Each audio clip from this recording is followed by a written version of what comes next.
کبھی اللہ تعالی شانہ قربانیوں کا نتیجہ آدھ گھنٹے کے بعد نکالتے ہیں، کبھی 10 سال کے بعد، مگر نکالتے ضرور ہیں، اس لیے کہ اللہ کا وعدہ ہے قرآن میں، وَلَا تَهِنُوا وَلَا تَحْزَنُوا، ہمت مت ہارو، جو بھی حالات تم پر آ جائے ہمت مت ہارو، وَلَا تَحْزَنُوا، غم مت کرو، اس لیے کہ ہمارا وعدہ ہے کہ وَأَنْتُمُ الْأَعْلَوْنَ، بلند تو تم ہی رہو گے، وَأَنْتُمْ، تم ہی بلند رہو گے، إِن كُنتُمْ تَعْلَمُونَ، إِن كُنتُم مُؤْمِنِينَ، بس مومن رہو، مومن رہو، دل میں اعتقاد صحیح اور عمل تمہارے صحیح، دل شکستہ نہ ہو اور غم نہ کرو، دل تمہارا ٹوٹے نہیں، دل شکستہ نہ ہو اور غم نہ کرو، تم ہی غالب رہو گے اگر مومن ہو۔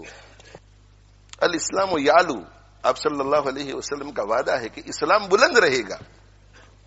هو الذی ارسل رسولہ بالہدی ودین الحق لیظہرہ علی الدین کلہ، وعدہ ہے قرآن کا۔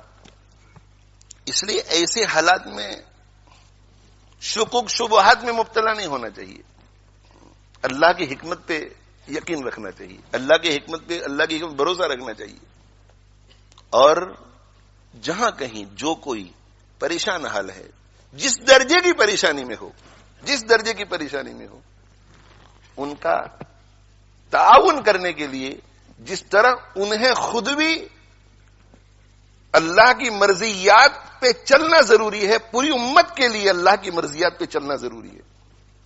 اگر ہم ہمارے ان فلسطینی بھائیوں اور بہنوں اور بچوں جو معصوم ہے، جو انوسنٹ ہے، جن کا کوئی قصور نہیں ہے، ان کو کسی قسم کا بھی فائدہ پہنچانا چاہتے ہیں، فائدہ، اور بہت ہی مؤثر فائدہ، اعلیٰ درجے کا فائدہ، تو میرے بھائیو توبہ کرو اللہ سے، اپنے گناہوں سے توبہ کرو، اور توبہ کر کے عزم کرو کہ آج کے بعد ہم اللہ کے دین پر، اللہ کی مرضی کے مطابق چلیں گے۔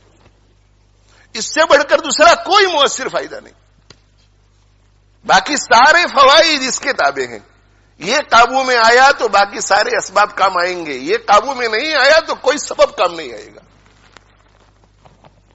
یہ میرا ایمان ہے، اور ہم سب کا ایمان ہونا چاہیے۔ اگر اللہ ہمارا نہیں ہوتا تو کوئی سبب ہمیں کام نہیں آئے گا، اللہ اگر ہمارا نہیں ہوتا، اور اللہ ہمارا تب ہوگا جب ہم اللہ کے ہوں گے، اللہ کی مرضی کے مطابق چلیں گے، تقوی اختیار کریں گے، اللہ کو ناراض کرنے والے ہر کام سے بچیں گے۔ سیاسی تقریریں لوگ بہت کرتے ہیں، سیاسی تبصرے لوگ بہت کرتے ہیں، اور موقع بموقع کرنا بھی چاہیے۔ جو اس فیلڈ کے لوگ ہیں، ہماری فیلڈ یہ نہیں ہے، ہماری یہ فیلڈ ہے، ہماری قرآن کی فیلڈ ہے اور سنت رسول کی فیلڈ ہے صلی اللہ علیہ وسلم۔ آپ ایسا مت سمجھے کہ یہاں لیسٹر میں رہ کر کے اگر ہم تقوی اختیار کریں گے تو ان کو کیا فائدہ ہوگا، وہ آپ چھوڑ دیجئے۔ آپ قرآن اور حدیث پر، اللہ کے فرمان اور رسول اللہ صلی اللہ علیہ وسلم کی ارشاد پر یقین کر کے آنکھ بند کر کے کیجئے، پھر آپ دیکھو کہ اللہ تعالی شانہ اپنی قدرت کا مظاہرہ کیسے فرماتے ہیں۔ اللہ نہیں بدلا ہے، اللہ کا قانون بھی نہیں بدلا ہے، اللہ جیسے پہلے تھا آج بھی ویسا ہی ہے۔ اللہ کی حالت میں، اللہ کی شان میں کوئی فرق نہیں آتا، اللہ کے قانون میں، اللہ کے وعدوں میں کوئی فرق نہیں آتا۔ آج بھی ہو جو ابراہیم سا ایمان پیدا، آج بھی ہو جو ابراہیم سا ایمان پیدا، آگ کر سکتی ہے انداز گلستاں پیدا۔ آج بھی اگر ابراہیم علیہ الصلوۃ والسلام جیسا ایمان، ویسا یقین، ویسا بھروسہ اللہ پر، ویسا توکل، ویسا اعتماد ہو، اور ویسا تقوی ہو، ویسا صبر ہو، آج بھی ویسا ذکر ہو، زبانی ذکر بھی ہو، دل بھی جڑا ہوا ہو، آگ کر سکتی ہے انداز گلستاں پیدا، تو آگ باغ بن سکتی ہے آج بھی۔ اسے کہ اللہ کا قانون ایک ہی ہے۔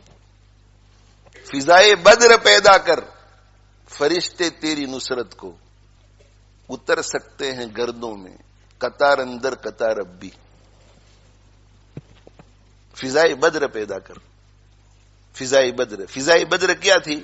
فضائے بدر ایمان والی تھی، ایمان والی۔ فضائے بدر یقین والی تھی، فضائے بدر اخلاق حمیدہ والی تھی، فضائے بدر شکر والی تھی، صبر والی تھی، فضائے بدر تواضع والی تھی، تواضع والی۔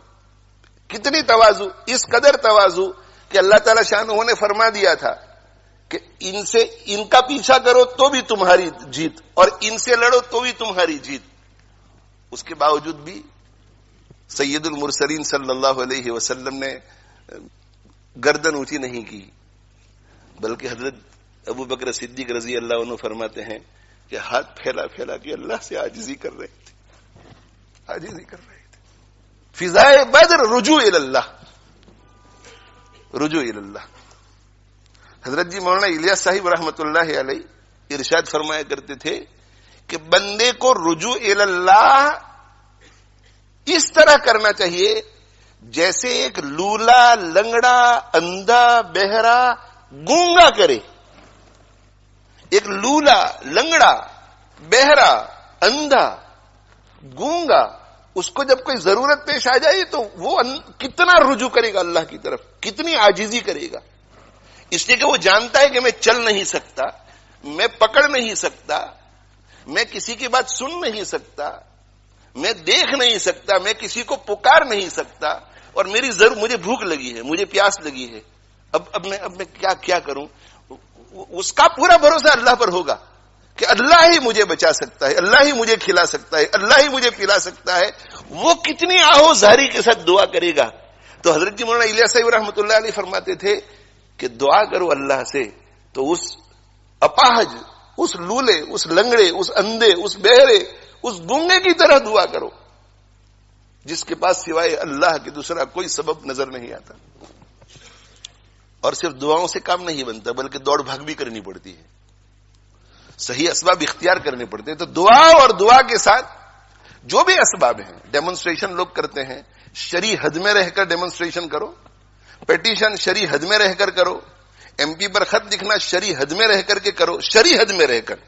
تقوی کا دامن ہاتھ سے نہ چھوٹنے پائے. اس لیے کہ اگر تقوی کا دامن چھوٹ گیا تو ہماری کوئی بھی محنت جو ہے وہ کام نہیں آئے گی. تو حضرت جی کیا فرماتے تھے کہ اللہ سے مانگو تو کس کی طرح مانگو؟ لولے، لنگڑے، اندھے، بہرے، گونگے کی طرح مانگو. اور محنت کرو تو کس کی طرح محنت کرو؟